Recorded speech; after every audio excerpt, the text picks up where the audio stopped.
Oh, right. 7 seconds. 7 seconds. 7 seconds. Okay, hello and welcome to our workshop.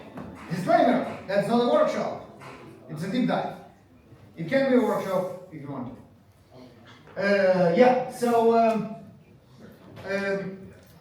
We're going to introduce ourselves in a second. First, we want to show you something. Maisie, you want to show people something? Yeah, I want to give you guys a little bit of background as well. So at Tessl, we've been trying to turn our own software development lifecycle into a full dark factory.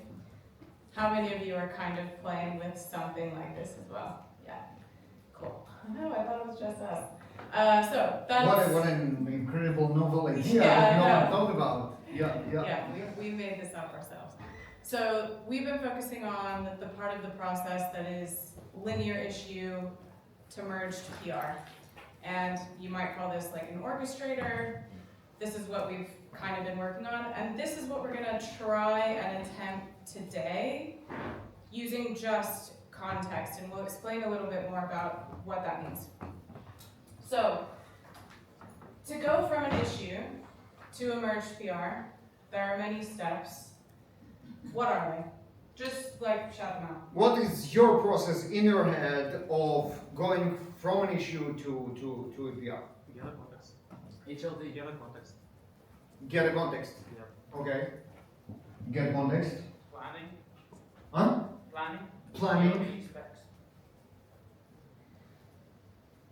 What do you expect in in the PR? What in the issue? What do you want to see in the issue? Session ID, or trace. Some identifier, right? What else? Requirements. What tests have been run or commands have been implemented. Yep. Tests, CI, Yeah. verification, I guess. Yeah. The steps for production, for verification. Yep. What else? Think simpler. Like, think about the steps. What would you do if it was 2019 and you had to do this as a human person? Okay. Go to your source control, right? Open an issue, like not open an issue, sorry, like write code, write the fix, I guess. Write some tests. Yeah, check out a branch. Yep. Write code. Mm-hmm. We used to do that. Novel idea. Yeah. Tests. Test, Yeah. that's an even scarier word. Evals. Evals. Well, evals for code. Review. Review, yeah, yes, exactly, PR review. Speaking of tests, what if it's not code? What if it's like a README file? You don't need tests for that. So it's kind of, if it's documentation, what do we need? Someone to review it. Someone to review it, yeah. So basically, yeah. And maybe like a branch. If it's a documentation, then just do nothing. Just thank you for documenting it. Well, you can capture that in your CI with like a docs check. Oh, here you go. Is there Docs a check. code? Docs check. Yeah. Which is different from code.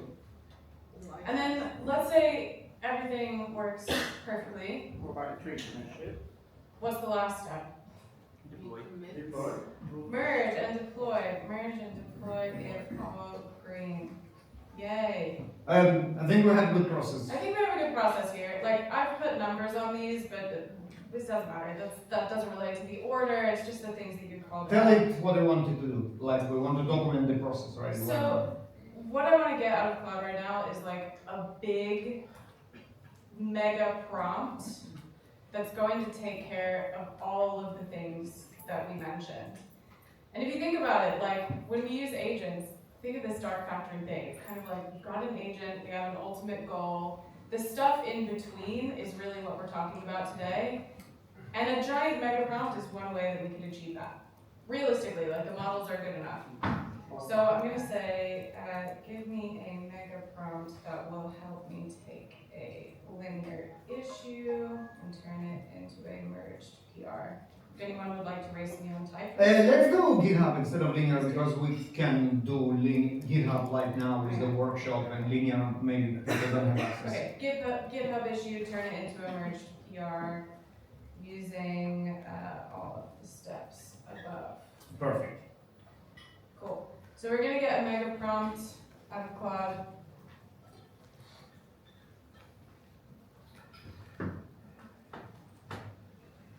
Crunching, burning tokens. Claude is having some issues. Yeah, so I don't know if you saw today, like in the day of our workshop, obviously Claude had an outage because this is how we roll. It would be not interesting otherwise, right? Oh, okay, look at that. I'll capture all that into a single reusable prompt and save. Okay, done. Cool. Did it save? Let's say if it's saved. Or it's just, yeah, here we go, prompt to me. There you go, there you go, there you go, okay. Okay, great. Okay, I need to dig into some of these things. Go for it. Let's start with this first line. Just make it ignore the error because, like, yeah, okay, there you go. So you are a seasoned world-class senior quality engineer with 20 plus years of hands-on experience in software delivery. Just raise your hand if you've used like a line like this in a prompt. Yeah, Yeah. you are a something. These don't really work. These are a little bit. We'll get to that. These are a little bit of theater. There's also a lot of what I call begging. Usually, like all caps is kind of a smell for begging. It's like, please do. I capitalize it, so I'm serious. Make no mistakes. Make no mistakes. Yeah, 1 million ARR, no mistakes. Well, make no mistakes works. I don't believe, I refuse to believe otherwise. Make no mistakes works. Capsules that you Now- shouting at the AI. One other thing to point out, and then I'm going to hand over to Baruch. So we have a conditional in this mega prompt. If you know about how LLMs process input, they don't do branching. When it comes to like imbibing a prompt, it's all or nothing. It's going to read all these tokens or none of them. So this conditional is useful for telling it what behavior we want, but if this is a documentation ticket, we're gonna read this entire branch anyway. So all those tokens are going in regardless. Let's see what else is here. It's a fun prompt, come on. Okay, step 1, step 2, okay, so let's see. If it's a documentation ticket, I mean just like, don't summon bot reviewer, human is fine. If it's a code ticket, step 1, before you write a single line of code, check if project actually has tests. Okay, that makes sense, right? That we want that. If there is no tests, do not even start implementing and don't open the request. That's great. Once you're confident the project has tests, go ahead. Now run the tests. Step 4, open the pull request. Step 5, and this is step everybody forgets, you have to summon Copilot to review the pull request.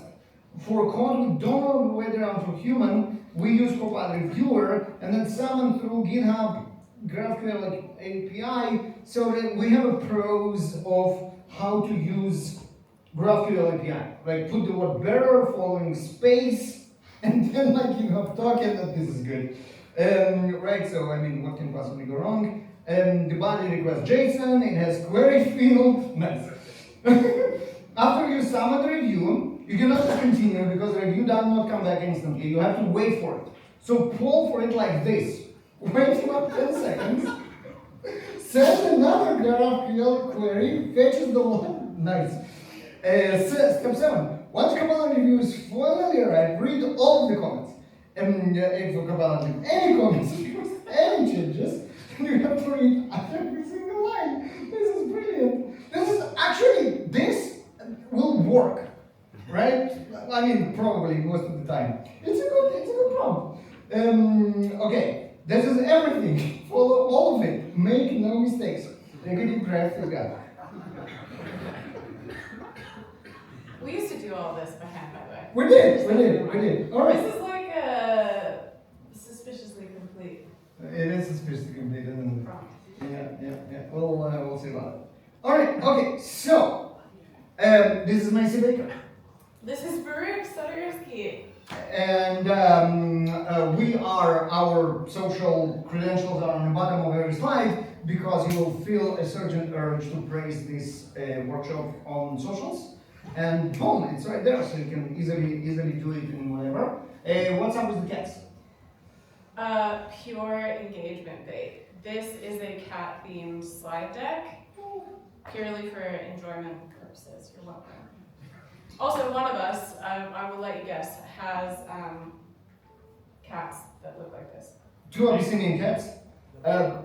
One is called Ushi. Any Russian speakers here? Okay, so Ushi, because it is ears, which Ushi is ears in Russian, and the other is called Хвост, which is tail, because he has tail. So yeah, they will join us in our journey to better context engineering. The most important slide is this. The QR code right there is for everything that we're going to talk about, including all the demo that will emerge out of this talk and everything else about it. This QR code will appear once more in the end. For the skeptics of you who think that it won't be so awesome that it requires scanning right now, there are two people like that in the crowd. And this QR code is going to disappear in 5, 4, 3, 2, 1, half, quarter, and it's gone. Excellent. All right. So, just some housekeeping. As Rick said, this is like kind of pushing the boundaries of what a workshop is supposed to be. You can follow along if you want to. You do not have to. The purpose of this session is just to give you some ideas about how to treat context properly as real software, as we believe it is. So we hope to inspire you. If you want to follow along, you're going to need probably Cloud Code or agent of your choice, coding agent of your choice installed and ready to go. Ideally, like some kind of sandbox repo, like a little Hello World thing that we can play with. And a Tessl account plus a workspace setup would be ideal. We will talk a little bit more about where Tessl comes into the process, but I think that will help a lot if you're trying to follow. Right, so we are in exactly the same boat as you are. We have nothing prepared. This is how you come to a proper workshop. So Claude will, in your presence, open up a new repo with Hello World, and we're going to start a lot of tickets on how to improve Hello World, and then see what are going to happen with those tickets. All right? So shall we go for it? Let's go for it. Do you want to do a first repo, file the first issue, and then point our meta prompt on it? Let's try that. Let's try that. Let's see if the prompt actually works. So what we're gonna do here is we're gonna open a new Claude. And That's not on screen. that's not on screen because the slides are on screen. On your QR code, slides are not public, they require requesting access. We will fix that. Yeah, I know. Talk The to me. slides are private. The slides are On private. your QR code. Okay, so that's the page, right? And the slides are right there. So, and I'm not logged in, so they should be fine. We'll It might be a browser. What does it Chat say? on two devices. Directs you to Google Drive and then asks for permission Yeah. to view. Okay, we'll fix it. We'll get the slides. I don't know what happened, but we'll fix it.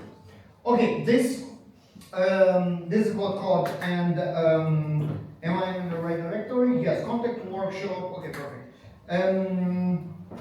Let's create a hello world app and open an issue Let's make it- to improve it. Yeah. I have no idea what it's going to do, and frankly, I don't care as much because whatever it will do, it will do. It doesn't have any context. It's a brand new Claude code. Everything is super authentic. Your actual address is simple. So So two things, create hello world and open GitHub issue to improve it.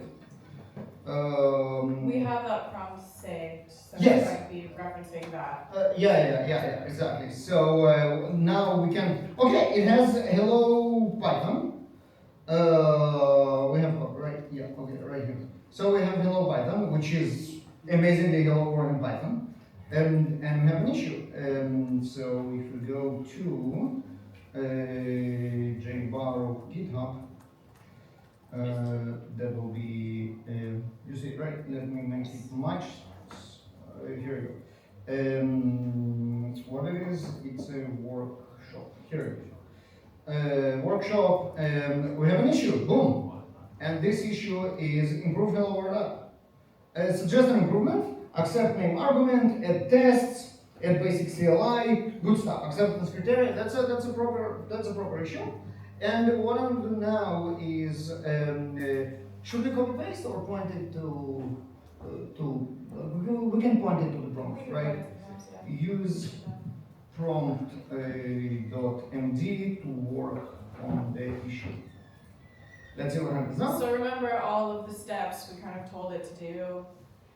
The models are good, like they should understand everything that we want. Look at the tokens consumption now.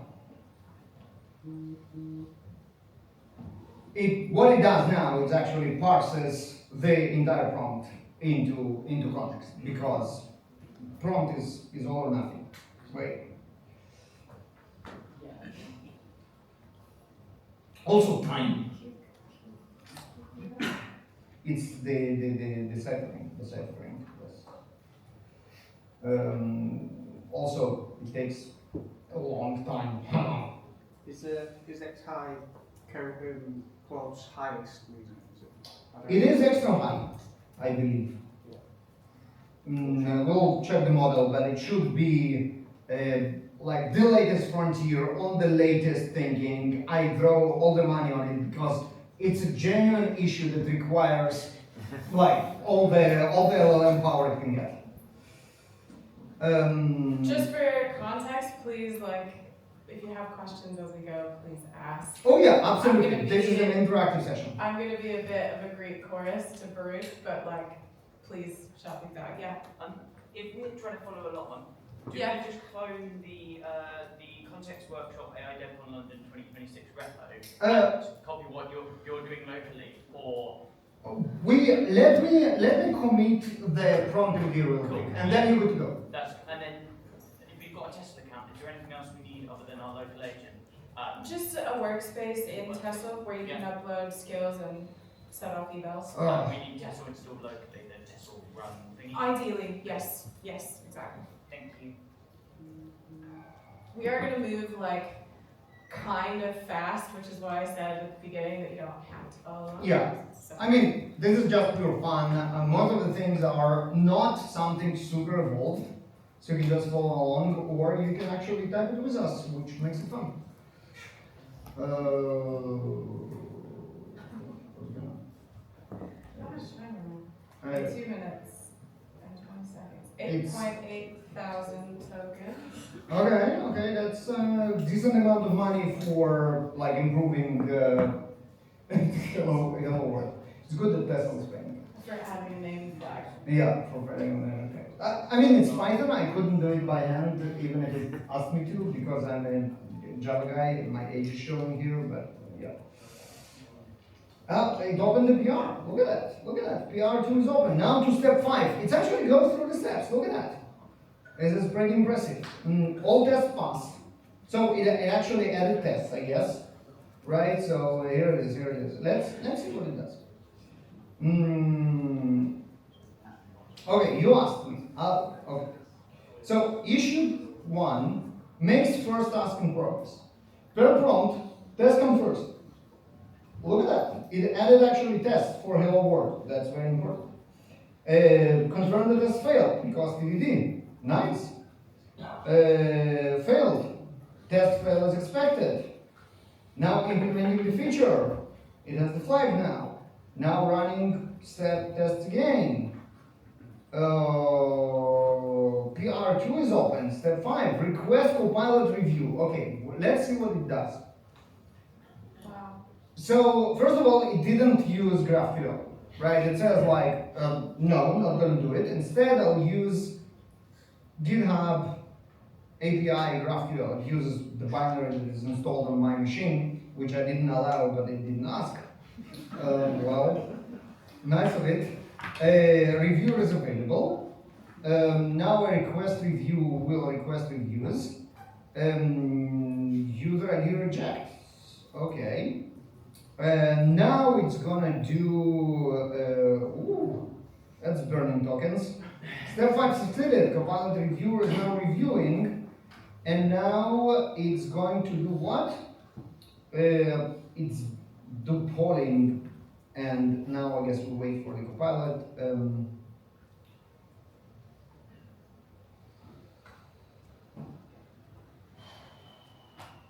Okay, let's see what's going on in the issue. Where is our issue? Okay, so. Thank you. Thank you for the whoop. Do we see Copilot actually doing something? It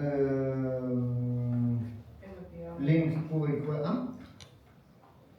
Pull request. Yeah, not issue. Obviously, yes. Thank you. Obviously, pull request. Here we go. Summary, acceptance criteria. Copilot they are reviewing. Left a comment.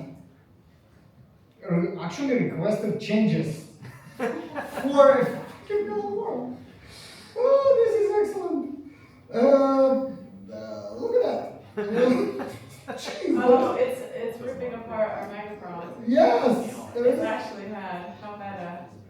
Oh, this is great. Okay, so what's going on? Okay, now we read the reviews. It's going to be very disappointed. This is great. It's written about our. No, it actually has comments on the. On the real thing, on the code. Yeah. Default name world is duplicated between grid and the arcface default.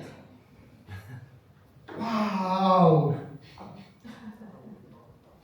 I mean, you've never seen anything like that.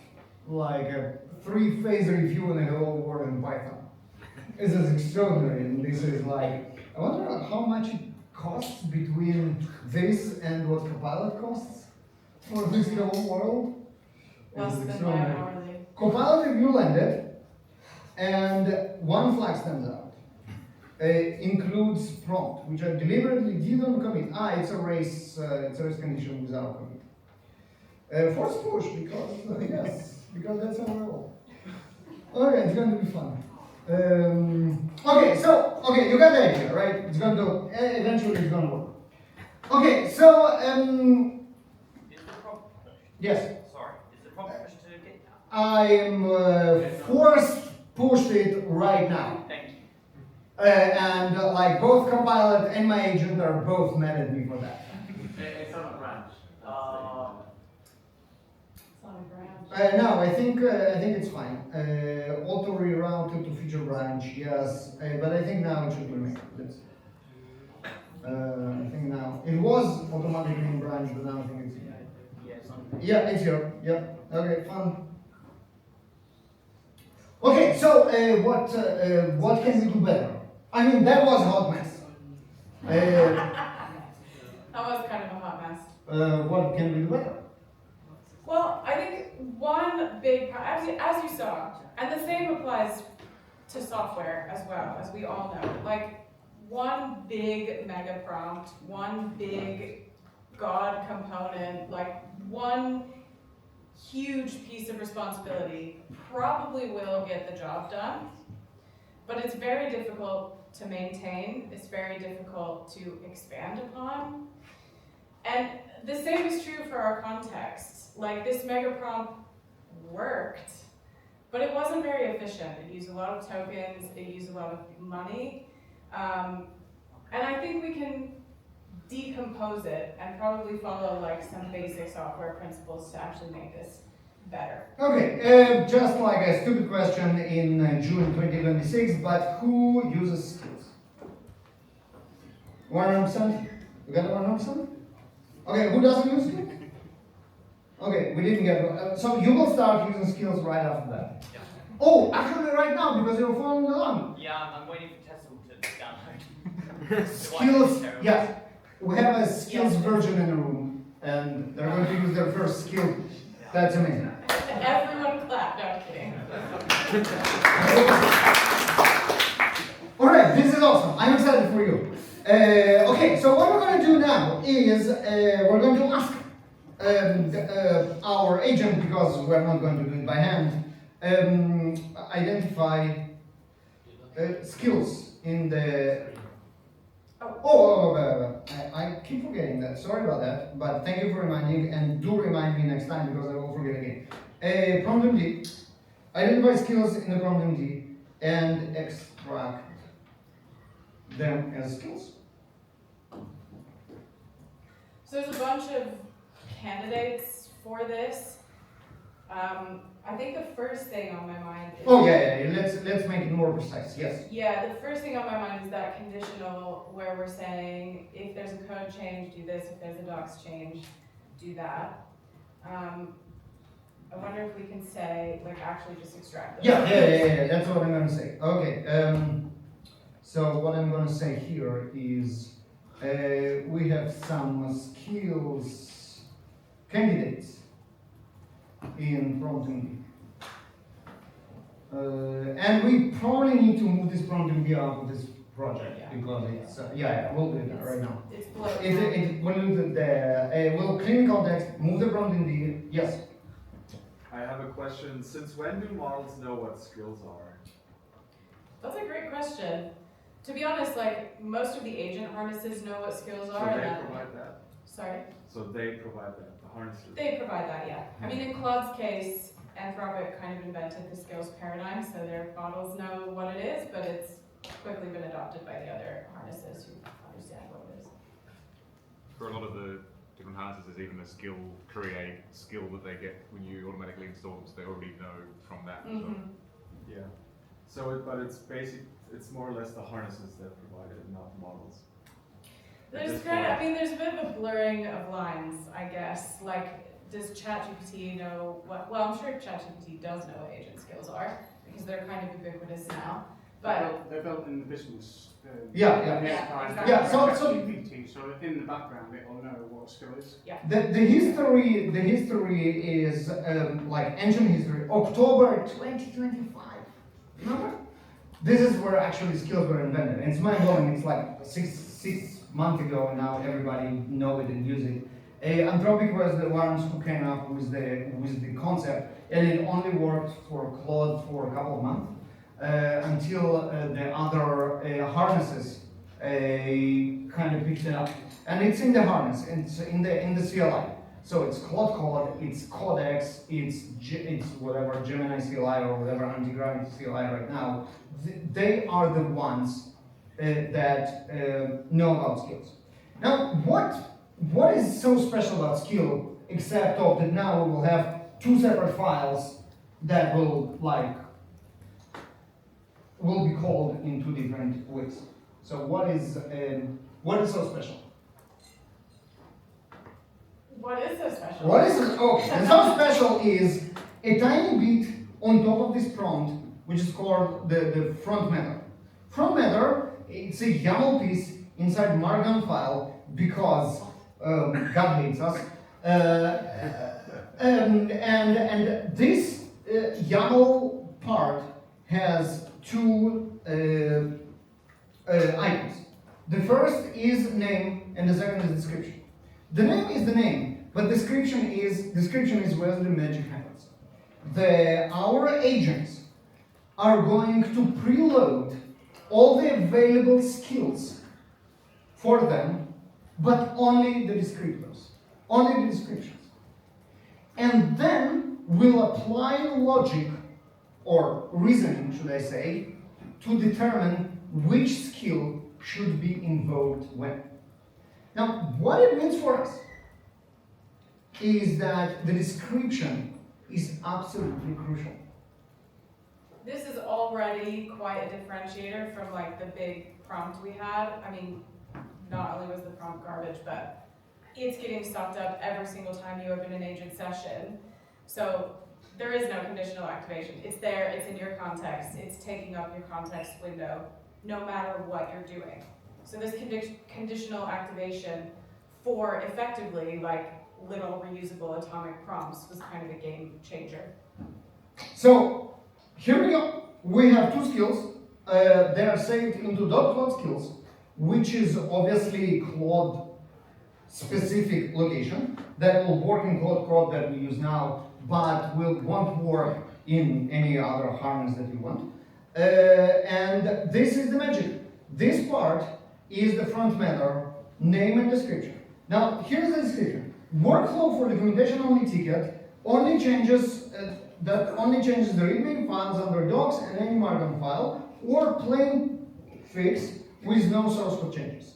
And then it has our flow, which is exactly extracted from our Uber prompt. For example, do not summon bot reviewer. That was our part. And here is our code ticket, workflow for ticket that touches real source code. And this one has the entire shebang, right? The whole 9 yards with GraphQL and whatnot. Now, can I ask a question? Yes, please. Did you give it some context to put it in that format? No. I think the last time I tried to create a skill, it created it as a command. By now, all the harnesses know what create a skill is.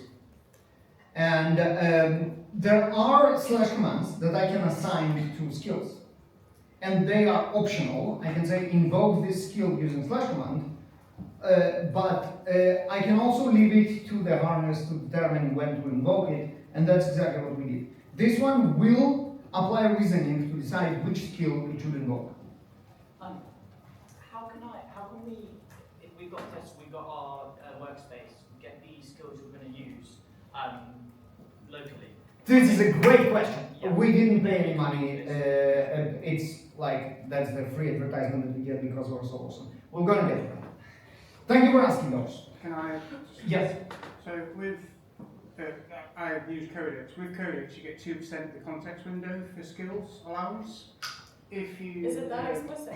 That's what it is, 2%. Wow, interesting. So if you put too much information into descriptions, what it does, it will tell you that it's now ignoring the rest of the prompts that Beautiful. up to that.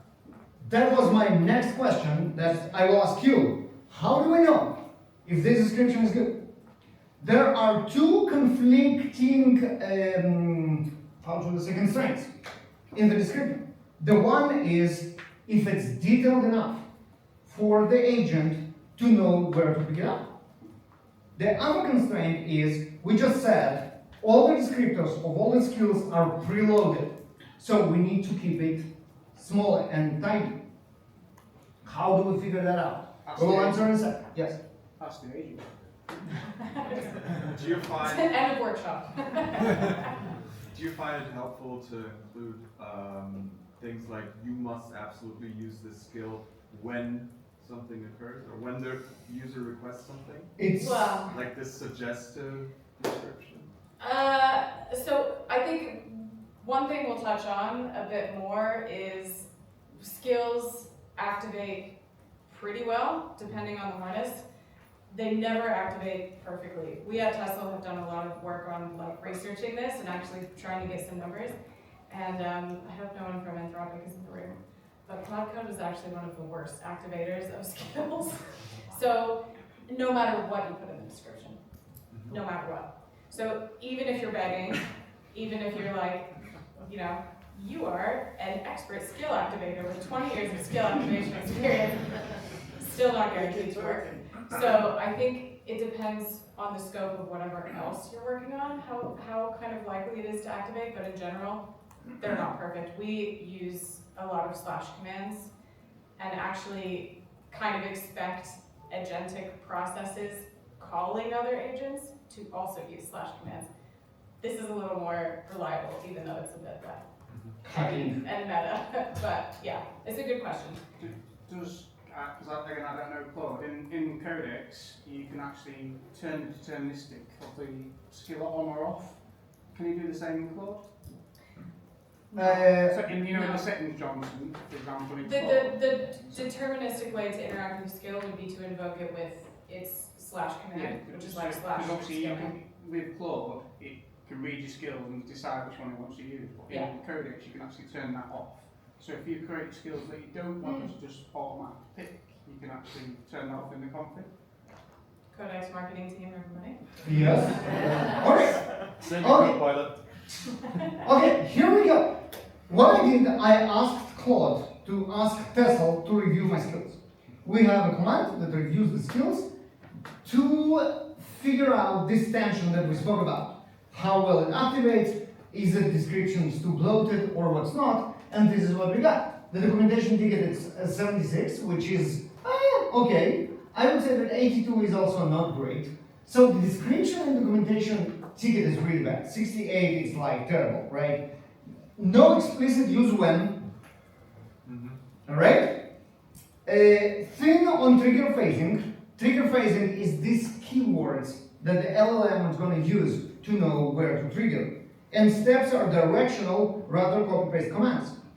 That's a problem in our prompt actually. That is like very prose, hey, do that, do not forget, instead of like line-by-line command.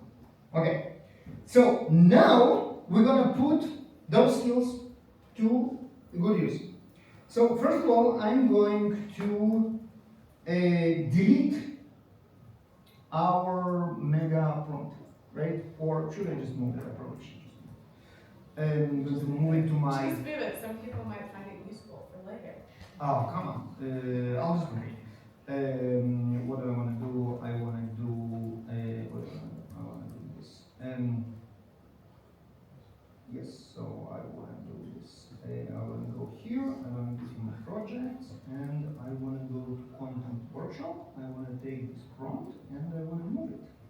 Ah, that's not what I did. I will move it. Like, come on. I love this part of workshop. Yeah, that's fine. That's how we roll. Here we go. No more. Okay, clear context. Boom. Blank stuff. Create a documentation improvement. Should we just say that out of readme?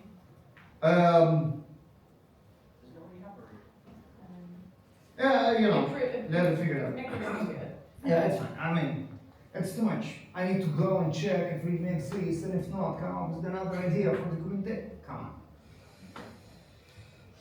So much work. So much work.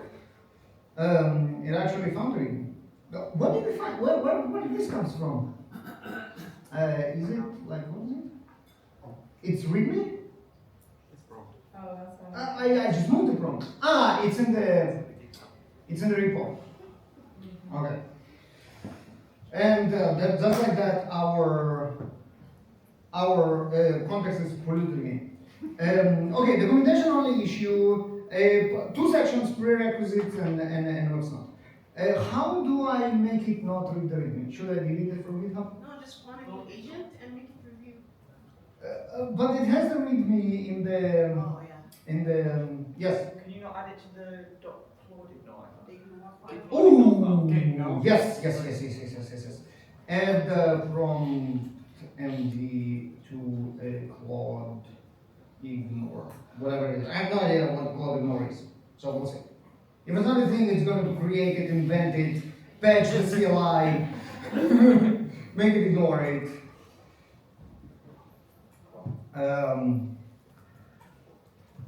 It actually knows what Claude ignore is.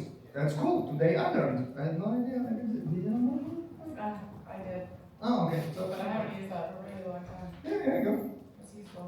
You can use it for like an end file so it doesn't read all your API code. There we go. Claude ignore. No Claude settings exist, only skills, it will create it, amazing. How do we do Claude ignore in Codex? Codex marketing team? I just use Git ignore. It just uses git ignore. Is it the right thing? Is it always the git ignore should be the agent ignore? Not sure. Run yourself in a session. Okay, it wants me to run myself in a session.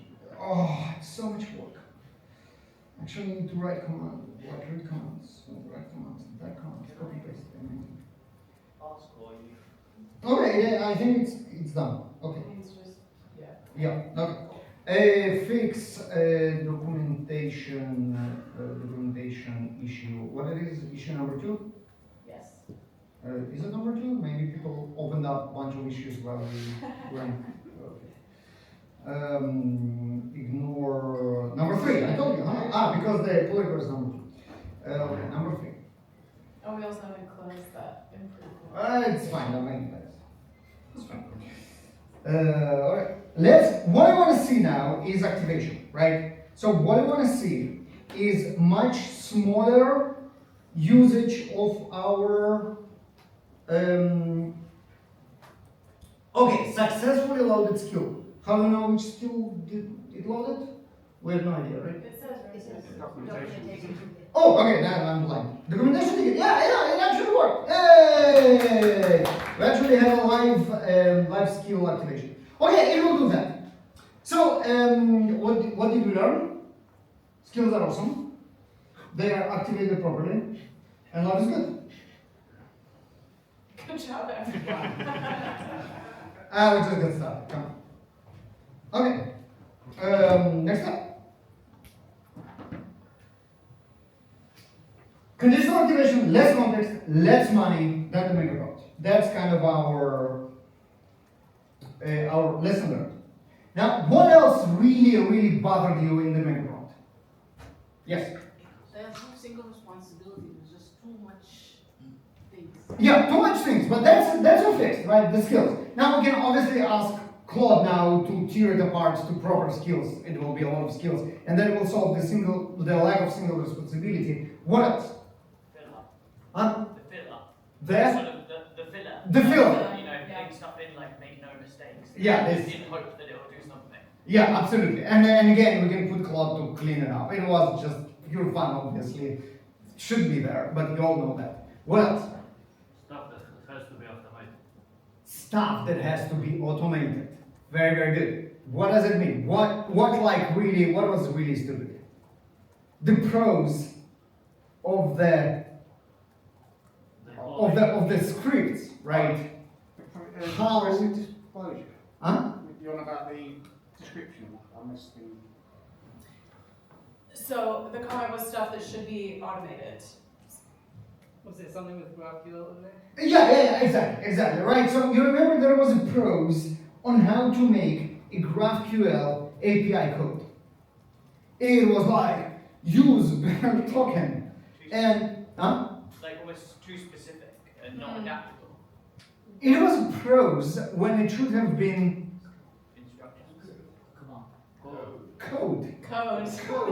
Code! It was code written in prose. It was absolutely bonkers. That was very British of me. That was very British of you. Yeah. Everyone here thinks you're British. Absolutely. I'm more British. I have adopted. Yeah, so I think that's a really important takeaway. If you have been working in towards this like dark factory dream that we all have, you've probably noticed this yourself. There are a lot of places that agents insert themselves that they don't need to be. And I think in our mega prompt, like we had a ton of kind of smells of this. Like, use the key this way, use the API this way, use it in this exact situation, for this exact amount of time, right? Make sure, request a PR review, check that it's made comments, check that it's passed, check that it's approved. It sounds like almost if I want something predictable, I shouldn't use LLM and should use code. What an amazing idea. Yeah. Something predictable like I wanted the exact prompt in the beginning. How did I get the mega prompt to be exactly the way I wanted it? I scripted it.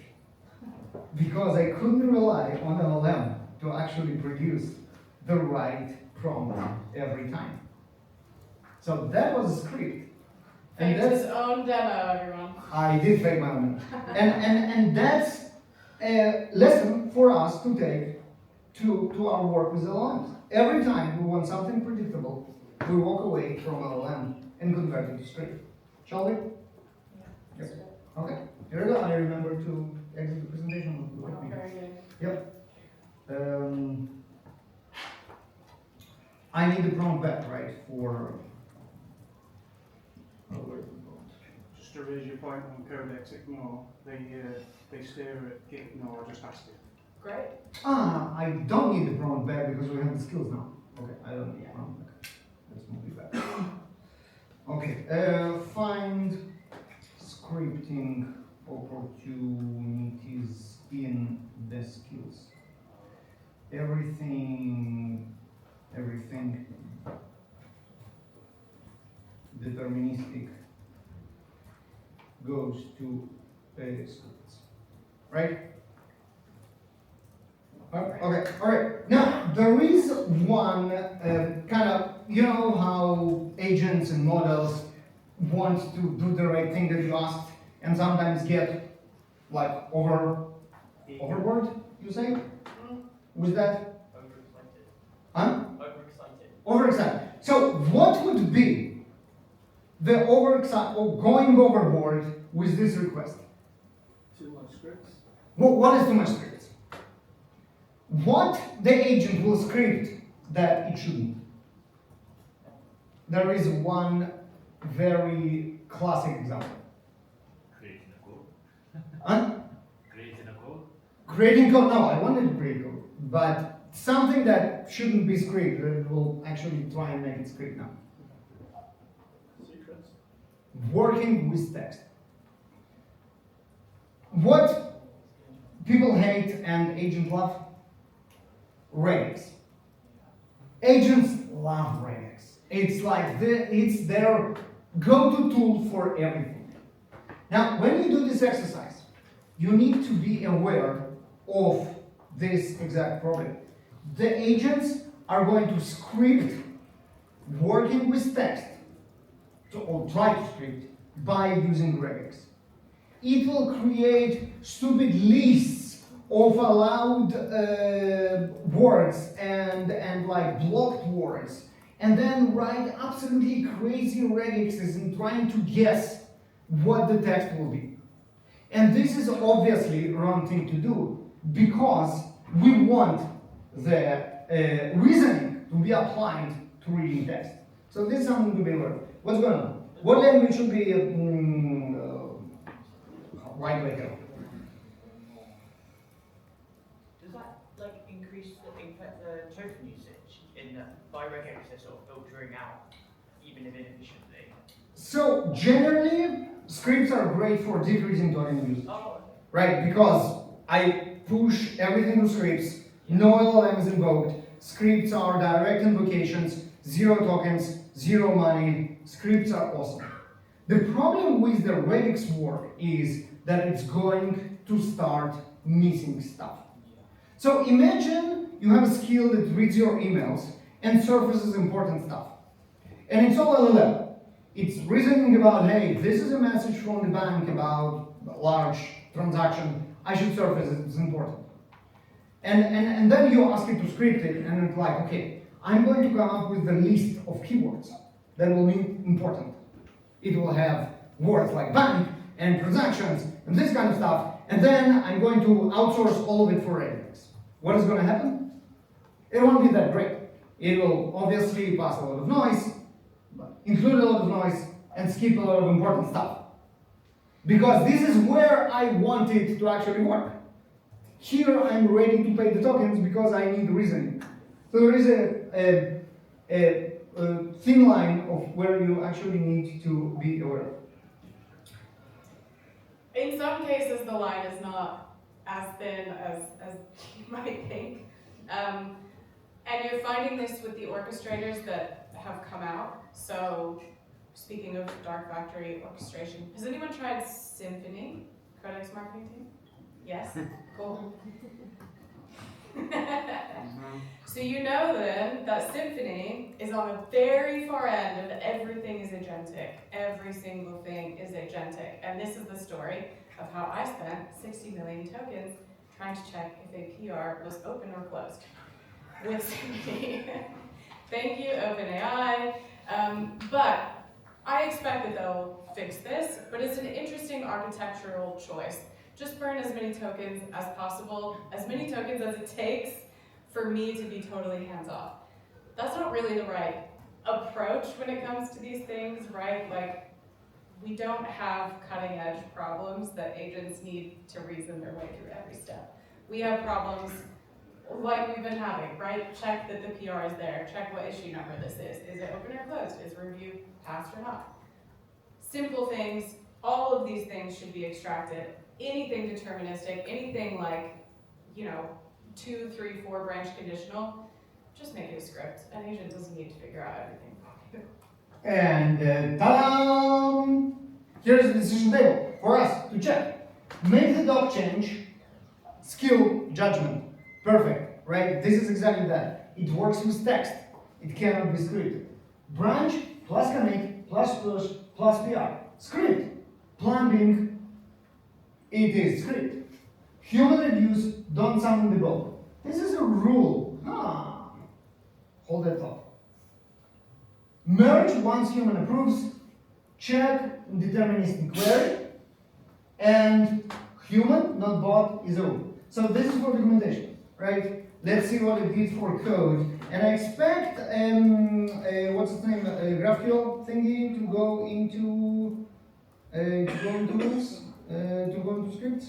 Do we have it already? Do we have it already? Writes all the scripts. It's not there. It's still writing code.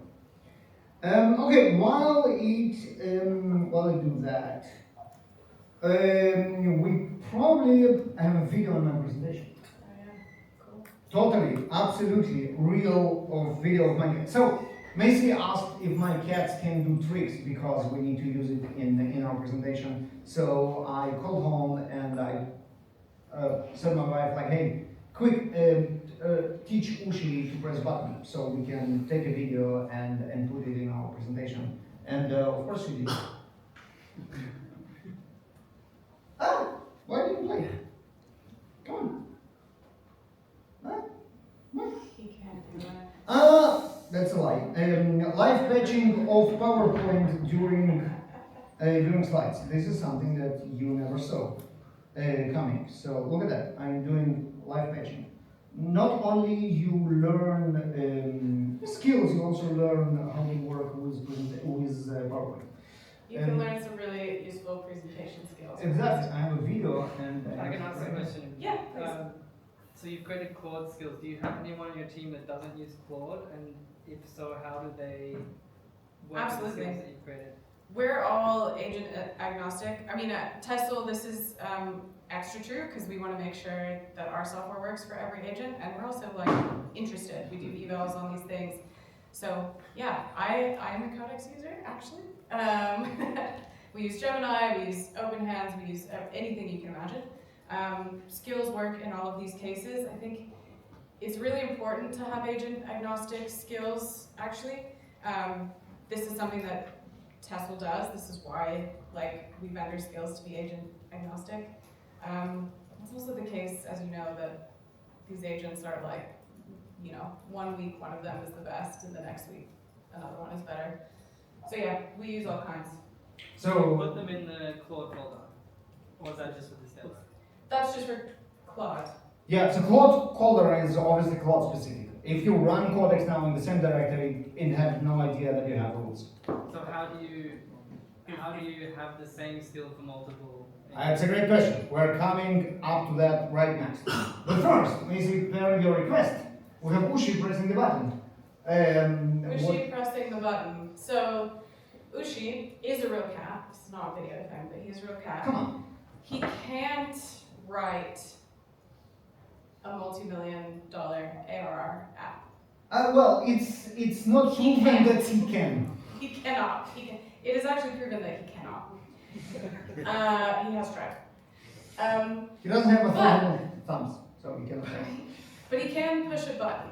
Given a condition, he can push a button. And we talked about determinism. I want to talk also about smart models and dumb models. Who's excited about Opus 4.8? Yeah, 2 points on the finance benchmark. Yes, no, I'm kidding. I'm I'm excited too. I'm excited because the frontier moving is always cool. I love what these foundation labs do. It's very interesting. But it's not interesting for us. It's not interesting for our day-to-day. Because we don't have, like I said, we don't have genius level problems. We just don't. We like to think we do. Yeah, ask your therapist about it. We really don't. I used 4.8 for our Hello World demo. You use 4.8 because 4.6 is broken. Because it requires this level of sophistication. But I think we're getting to a point now where like all of our problems were solved actually many models ago. Haiku can probably do most of what you're doing. And this again feeds into the conversation about like token usage and cost and just general responsibility with the software that we're using and wastage. Like a dumb model, an open model, can probably do 90% of this workflow that we're talking about. Well, that's absolutely true in this like hello world example, but it may be true on your code base too. I think it's worth thinking about what part of this process, how atomic can I make each step such that the dumbest model in the world can use it, such that a free model can do it. I really think this is possible and is something we're going to be seeing a lot more of. People kind of moving away from the expensive frontier models for stuff that's more trivial. It's just not necessary. And that's because money, right? The price hikes on the frontier model are absolutely insane and don't make any sense. The build that we were going to rack up for this demo is absolutely mind-blowing and doesn't make any sense for this kind of work. How can we use cheap models? So obviously the free models are free if you run them, and not all of us have the infrastructure to run those models, but we don't need to. There are at least two great projects out there. The one is called OpenRouter, the other is called LightLLM, that allow you to run the free models for almost free. They take a little bit of money for hosting those models, but you get them for an absolute fraction of the cost of the frontier models, and they can do most of the work. Now, how do you know what can you delegate to those cheaper models? How do you know? Evals. You ask a frontier model. No, I'm not kidding. This is actually a good use of frontier model because it requires a lot of reasoning to decide what can go where. But once they laid out for you how to get rid of them, you go ahead and get rid of them. Alright, what's going on? Okay, here is our, where is our table for the code? No, that's the summary. I want to see the decision table first. If I can find it. That's all the context. It didn't do it. Okay, talking about non-determinism. Okay, let's see here. Okay, so 5 determinism scripts. Here we go. Run tests. We can run tests using scripts. OpenPR, request compiler review. This is our GraphQL try and error stuff. Resolves and summons. Await compiler review. The wait is in the script now. And merge PR. Look, there are tests. How about that? With code, we check it with tests. How amazing is that? Okay, now this is also something interesting. Look at that. Deterministic work moved to scripts, but I deliberately left something for rules. Let's talk about this. Guess what? As a rule for me. Yeah, I have a slide for that. Look at that. Look at that. That's Ushi. Ushi, thank you very much. There we go. Skills are activating well. Well is an aspirational term. Sometimes it activates, sometimes it misses. There are things that should not be missed. And those things that should not be missed can be put in another primitive that is called rules. Rules are tiny prompts that are going to be there at every time a conversation is sent to the model, no matter what's going on. Downsides of this amazing process? Token sharing. We're burning tokens, right? So what do we need to keep in mind? What do we need to keep in mind? The rules should be tiny.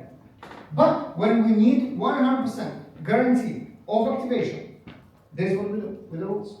Should we look at our rules? And are rules just a Tessl primitive? No. So the rules are exactly the same thing as skills.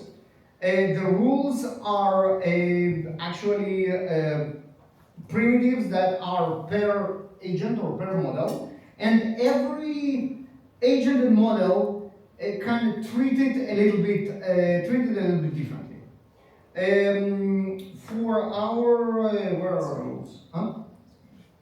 Screen. Oh yeah, screen. Yeah, I forgot it again. You see, I remember one time and I forgot the name. Okay, so this is our where are our rules? Skills. Is it in settings? No. That's our. Where's the rules? I don't see no rules. Let's see rules. It hasn't even been created yet. It might not be created yet. Yes, yes. So it kind of find a place for it. Yeah. The one thing I didn't do is extract into rules. Okay. Okay. Want me to put those into rules? Let's do rules. Right. So rules are, and you will see, rules are much shorter than skills because rules are activated no matter what. But rules are also important. What went into rules? We have a list there. It was where are the rules? We had the rules somewhere. It was here. Okay, right. So here's an example of a rule. You remember how we said in the documentation we don't want GitHub review? That's a rule. That should happen no matter what. So human reviews don't summon the bot. Conditional routing. This is our rule. It should always happen. Okay, so it will fire the rules now, and we'll see the rules. Okay. You mentioned that rules Yes. get fired every single time. Are you saying that when you start a conversation, all the rules get sent, or every time you send a message to the LLM, the rules get inserted each time, so there's multiple times within there, but they're very clear? I believe it's at the start of the session. Can you So repeat the question, please? Just to ask if... Yeah, so the question is how the rules are activated. Are they activated? Are they re-injected in every turn? And the answer is depends on the model. depends on the harness. On the harness, yeah. I think in general, in most harnesses, they are loaded in the same exact way that like a system prompt or Claude.md, agents.md would be loaded. Mhm. So once at the start. So as with all these things, like big asterisk, the further you get on into the window, your mileage may vary. And again, the harness might refresh it when it decides it's kind of too buried out there. The rules are activated, period. This is something that we know for sure. Yeah, I noticed on the link, on the table they had there, the opportunity to create scripts. Yeah, we didn't have hooks there. We didn't have Hooks. hooks. Oh, that's a great question.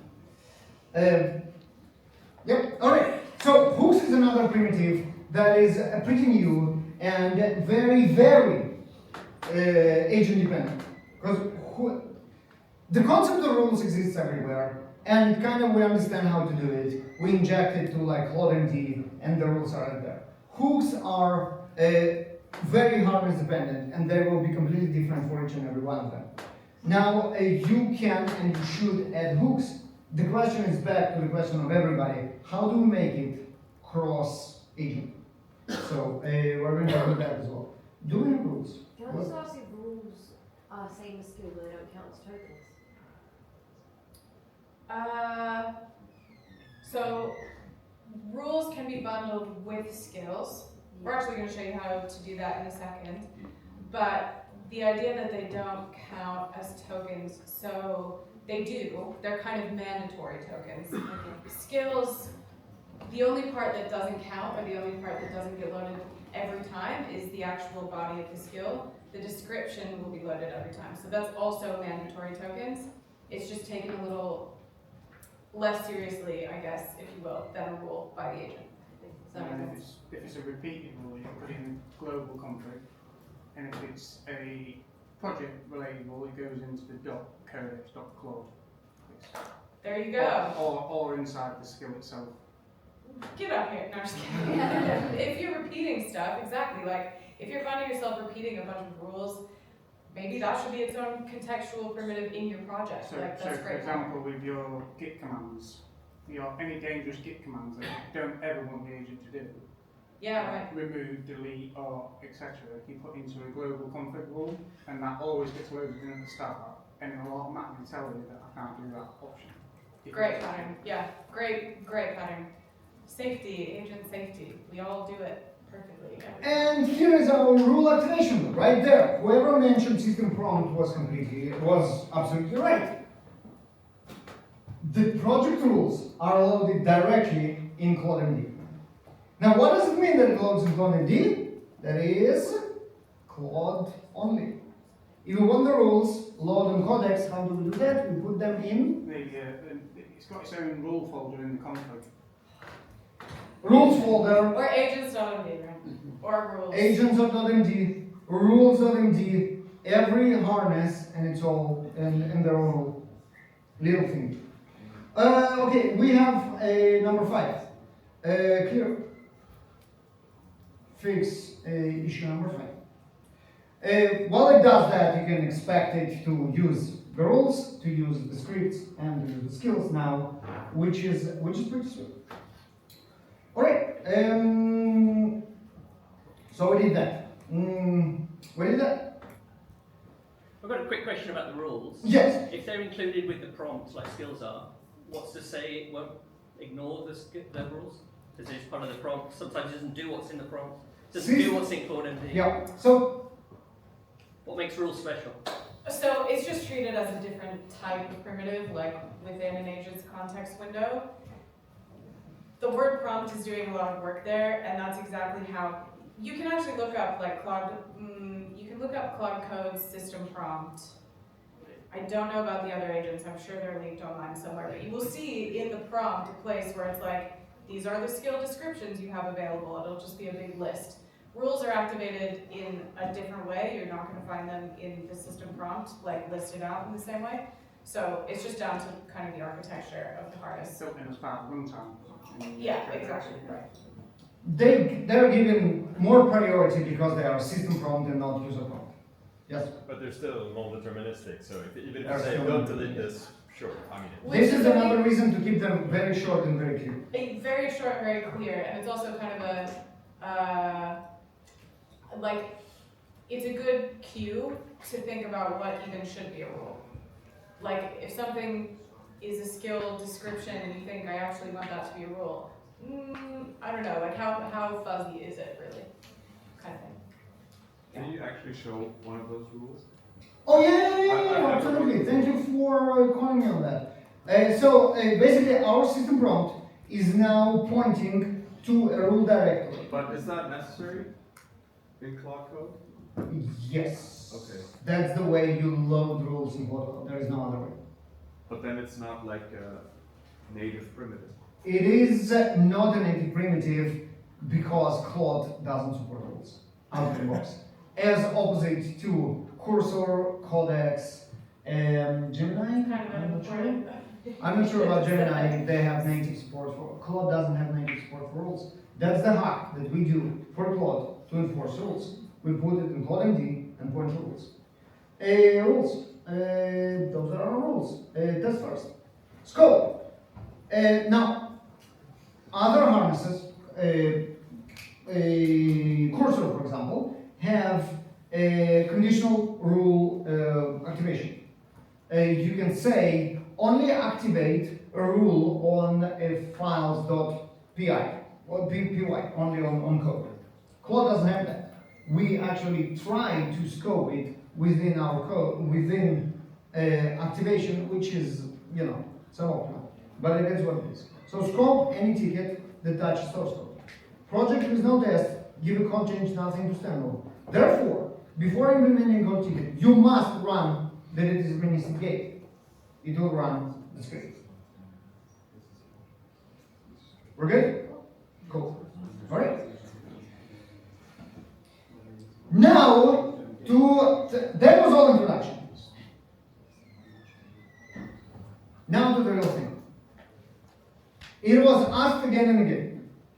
How do we make it cross-agent? How do we make it distributable? How do other people in our team can take advantage of all this goodness? You might be thinking, you might actually do this now. I can just commit this stuff in the GitHub. That's a place where files go, right? That's the place where sources go. Now, who thinks that all those artifacts, the skills, the scripts, and the rules are just like source files, text files that are fine to put them in GitHub? Some hands, just quarter, half, third. Okay, I have good news for you. They're not. Context is an artifact. The primitives that we spoke about, the rules, the scripts, and the skills have to be bundled together as an artifact because they only make sense when they work together. And the only way to manage an artifact is not putting it on GitHub. Who commits NPM packages to GitHub? Thank you. Who commits jar files to GitHub? Thank you. Whoever don't do that won't do it with context artifact as well, right? We have a registry for that. But I mean, you want to version control them somewhere. Produce a build, release a version of them, then put that. Sources are going to GitHub. Yeah. Package artifacts are going to registry. We discovered it 25 years ago. Please keep doing that way, okay? Please keep your skill sources, script sources, and rule sources in GitHub. When you package them, use a registry, and then you will have a distributable piece of software that works just fine, right? How do we do that? Macy, how do we do that? Both of us are Tessl employees, so you should know the answers. Can I just, you haven't mentioned references. References. Yeah. Because obviously, well, in Codex, anything above 360 characters within your skill, .md, starts to deteriorate. So it then progressively closes into a reference. Mm-hmm. Now I found Tessl, I then had to adjust the tile to allow for it to take into account for references. To being able to store them. So I was wondering, because Codex, I think it's something like, Claude is something like 1,246. Yeah, right. So you can write as much as you want in their skill engine, but in Codex you can only go small. So how do you do references? So the question is about references in skills, and if you haven't seen this before, it's like a skill might kind of be the top level instruction, and then it also contains like a references folder that has sort of sub instructions. We discussed it, like there's a recursion kind of problem in this talk. Decomposition exists everywhere. The same is true within an actual skill. You should turn workflows into like atomic skills. Those skills should also have atomic parts. I don't think we're going to cover that, but it's one pattern to be aware of when you write skills, and it's supported in Tessl, and should be everywhere else as well. Have you actually verified across models and harnesses that these references in like CloudMD are always read? We have verified that they are not always read. Yeah. That's the question, why not put rules directly in HTML if they are not always read? Yeah, it's something that we've experimented with actually. If you were a user of Tessl like in ancient history, like 4 months ago, you may have seen this. We just like wipe out your agents.md for you and kind of make your agent behave in a certain way. We found that people really did not like that because we're, hyper-personalized in this age. But yeah, that's something that I think you probably should do, especially if you're working on like a production system. Any place that you can try and cross your fingers for determinism, do it. Okay, but I had an experience like that was not read in most cases, that in my setup I had to like make a script that bundles all I need to agents MD before I start working. Wow, interesting. Yeah. That's kind of a good idea, actually. Yeah, Anyway, so we'll continue, but triggered by asterisks everywhere. hook. Yeah. All right. It found how to do that, and we have what context workshop. Another question. Yes. Another question? Yes. Sorry, my experience with references, and I'm using Tessl, is that when I use them, the evals go down. And maybe I'm using them wrong. So is there like a documentation page that give a solid example of reference usage that I can get inspiration from? Because honestly, I asked Claude to create the references for me upon suggestion from Tessl client itself. Yeah. But I don't know, it didn't work for me. Yeah. Skill review. Yeah, skill review will help with this. You saw Varuk do this when we made skills earlier. That's just looking at like the body of the skill to see if it's kind of well structured, if the instructions are followable, etc. That will call out if there are paths. It does. It does. Okay. Is that what you mean by evals go down? No. Or So the I evals do the scenarios? skill review. Tessl tell me, oh, you should put this in a reference. I put in the reference, I publish And then the again, evals go I down. run the evals and they go down. That's my Wow, I love experience. it. Not frustrating at all. Not deterministic for you. Yeah. We should have a documentation page about that. That's a great idea. We will get on that. All I can say is Claude loves text. If you ask Claude to write references for you, it's probably going to be pretty wordy unless you put a lot of work into making it much more information dense. Might have to change the scenarios as well. Might have to change the scenarios as well. That's true. We could like talk about that as well. We could have a dig into that at the. Have you guys been to the Genius Bar? Yeah. We should have a look at that. Okay. Sounds interesting. Okay, we have a valid Tessl plugin here. What it actually did now? Let's see what happened. Right. So we don't need that. So we have a Tessl plugin that has a plugin JSON. You look at it, right? Yes. It's a JSON descriptor like your npm JSON or your form XML or whatever. It has the name with the workspace, a version, a description, list of skills, list of rules. It doesn't have list of scripts because scripts are directly referenced from either skills or rules, so they are not top level primitives. What we're gonna have, hopefully in the next couple of weeks, is another primitive here, which is hooks. We're gonna have hooks here that will be, as the rest of the stuff, absolutely agent agnostic, and our CLI will find a way to plug those hooks into the correct harness on each and every model, each and every agent, which will in turn allow the scripts to be even more powerful. Because checking for tests now we're going to happen before something happens on the agent side, which is saving money, making it faster, fail fast. That's exactly how we like it. I'm very excited about having hooks, but that's coming soon. I get promise from our product people who never will tell me. Never lie to us. No, they don't lie, but they said it's coming down like this, then it's gonna happen. Does Tessl bundle anything you put in skill directory like scripts automatically, or does it bundle only MD files? It bundles everything you put in there. Okay. So Tessl plugins, we call the kind of whole context artifact a plugin, which is other companies use this term as well. So that will include rules, scripts, markdown, preferences. Put in the skills directory will be there. Yes, exactly. Okay, and now we make our, we looked at it, it looks amazing, we make it public and we publish.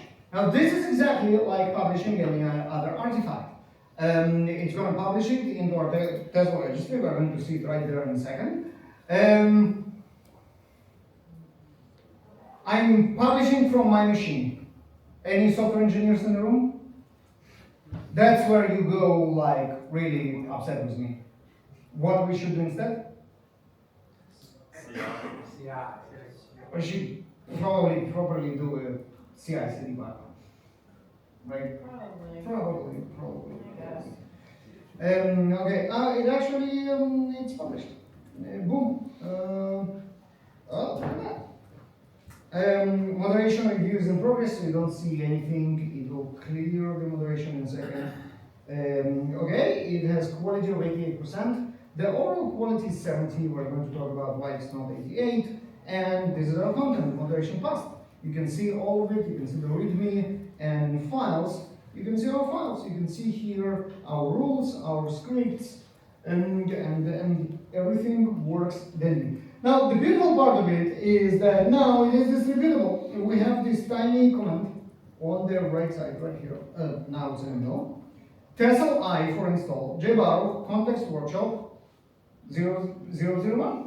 Can be version, can be latest, it can be exactly as software artifact should be. I'm excited about software artifacts.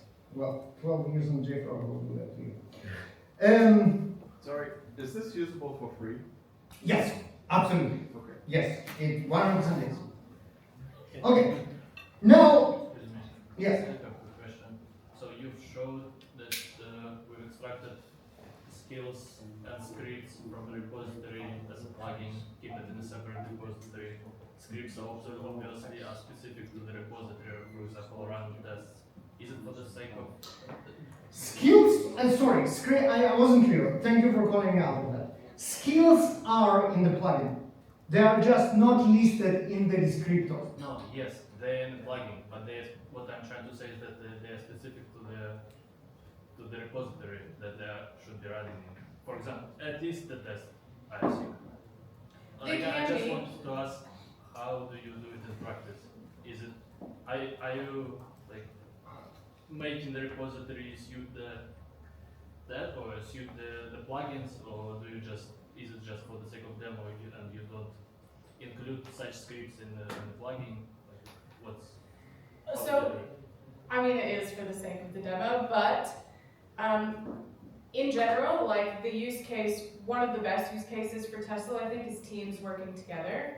You may have a skill like this that has a special script for your monorepo that you don't want to publish on GitHub, right? That you want to actually version and treat as a proper context artifact that you can share with your team privately, that you can always have the latest version of. So it's not an anti-pattern at all to publish something that is very specific to one project. It just depends how you then distribute it. Does that answer your question? We have the private flag right here, which is true by default. So you won't leak your own private tests and stuff. We can limit, you can limit your workspace.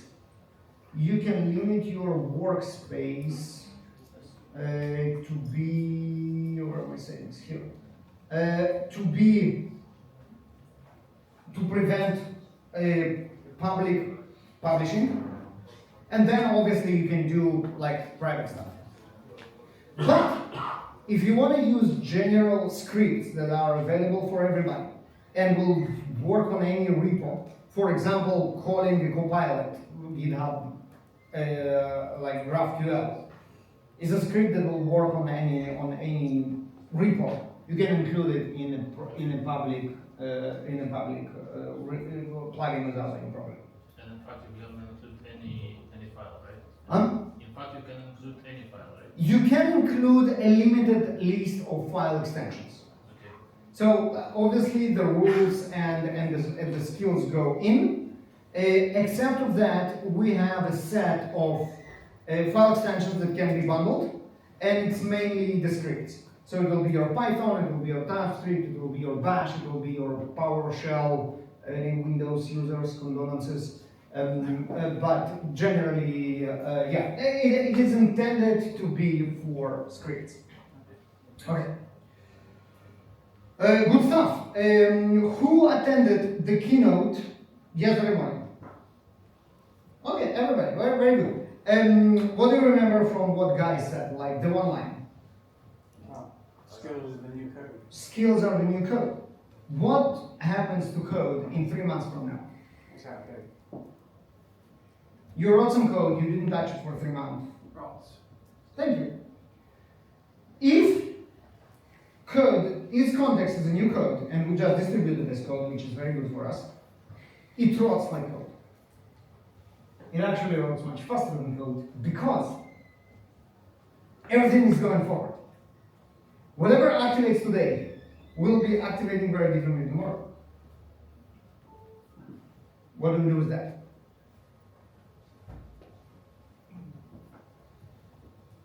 Ideas? We treat context like code. We have all those parts of our context artifact pipeline, and we have tests. When we have context, what do we have instead? So why can we have tests for context? Yeah, you know. We cannot. Tests are assertions, true or false. Context is LLM, non-deterministic mumbo jumbo. Sometimes it works, that works differently. Can we assert stuff? We cannot. What we can do instead?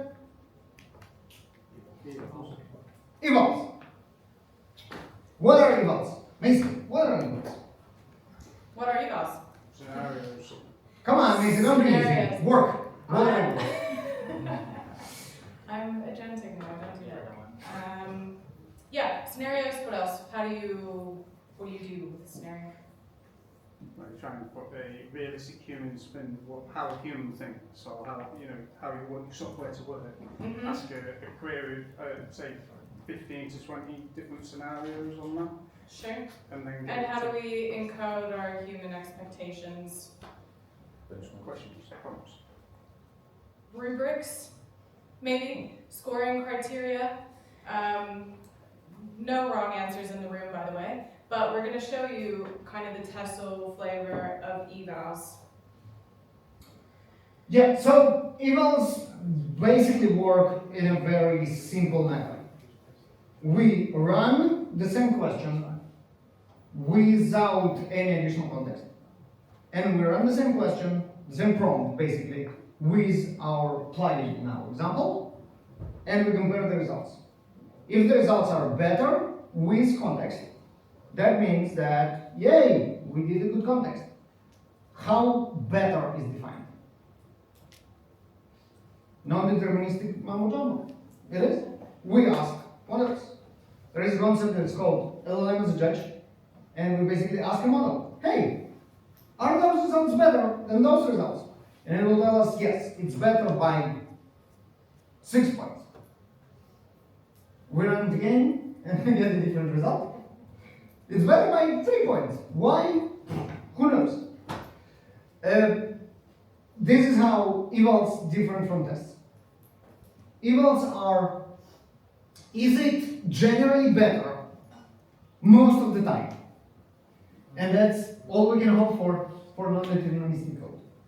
Now, what's the nice thing about it is that we have a framework that will take care of for you, and Tessl can generate those scenarios for you, and can actually run the evals for you and assess them for you. So while it generates, I will just show you an example. I just did the interview with, I think his name was Jake, I'm terrible with names, from Google Open Source. That, not really complained, but we discussed how the situation with open source is in the age we are. There are tons of very bad quality PRs that the open source maintainers suffer, and I said, yep. And I said, here is an example for you of a plugin that improves the situation. So, it's a plugin that teaches the agent how to behave in open source. Check for if API contributions are allowed. Check that you have to disclose that it was AI made PR or not. The interesting part here is evals. So, for example, This is evaluations that are run on Tessl platform, absolutely for free for you. And here are stuff. There is a repository on GitHub that have an AI ban. And here is an example of an eval. What's happening now is that the judge runs a test. It tells an agent to open an issue in this repository. If the issue was created despite the AI ban, it will grade it 0. If the issue wasn't created because the agent discovered the AI ban, it will score it 100. So far so good? Make sense? Now we run it twice. We run it on vanilla agent, plot. Run all through the AI ban and created an issue. Got 0. Installed Tessl plugin, run it again, found the AI ban, and explicitly located and quoted the AI contribution ban from code of content, demonstrated and found and understood the policy, and didn't create a PR. 100. That's an example of an eval that will generate 100% lift. Absolutely horrible without evals, absolutely perfect with. That's like pretty significant example, but that's the whole idea. Okay, now it will create evals for you. Yes, and since we are at time, yes, go for it. Quick question on the evals though. I saw something on the page there. Yes, perfect. Yes, security. Is that testing your code or testing the actual MD file for prompt injection, for example? That is testing the actual markdown file. So if there's anything remotely sketchy, Sneak is going to flag it there. And again, like in this case, it's an advisory warning, you know, not an emergency. So kind of up to your discretion. Sneak doesn't do injection testing. It doesn't do? Injection testing. It does. That's exactly what it is. It does injection testing, and the warning that you get here is possible prompt injection. Sneak has a new generation of scanners that scan the context for this kind of stuff. We have the Sneak scanner built-in, and it will actually check the plugins and not only the code. That's exactly what it does. All right, so we spoke about the evals. Generation is running. Okay, so here is a point that I want to make, and that will be the last point that will ship you off with. The process that we did right now, the learnings that we have right now, what are they? We should use skills. We should do the rules. We should use scripts and hooks soon enough. Those learnings should be what? It should be a plugin. We can codify all this knowledge. We can write skill that will tell us, analyze our prompts. And if you see something that should be a rule, make it a rule. And something that should be scriptable, make it a script. And then we can use this plugin that has this knowledge and use it in our CI/CD. We can take, for example, GitHub agentic reviewers, install Tessl plugins in them, and make your code review aware of your agentic policy. Your code review will just say, this CI should not pass because there is code in prose and it should be skilled. Because Macy taught me that whatever is non-deterministic should be, whatever is deterministic should be deterministic. Pack it as a Tessl plugin, install it in your CI, and the knowledge of this workshop will become policy that will be enforced on your code. How cool is that? Gives me a little bit of results. Right? So the policy for context artifact is itself a context artifact. Cool? I hope this was useful. You guys, we obviously can talk about this stuff all day. I mean, we work on it all day, so yeah. There's a lot more that we were wanting to cover, but I hope you took away something useful that you can apply to your own kind of context development practices. Feel free to come talk to us at any point for the rest of the day. What do Sorry you do we on kept Monday? you. What do you do on Monday? Important stuff. You do this. You try this workshop on Monday on your workflow. What do you do on Tuesday? You pack the policy into context artifact and install it as your artifact reviewer. Listen to Rue. Imagine he was your boss. Well, With that, the QR code, as promised, is coming back. You already all scanned it, but if you didn't trust that this will be as good as it was, that's the next opportunity. That's the URL. I'm going to make sure that the slides are public right now. Apologize about that. And the recording will be published when I'm back on a good internet, which means Monday. Thank you. thanks, everyone. It's now lunchtime, so you can go out those doors if you want to.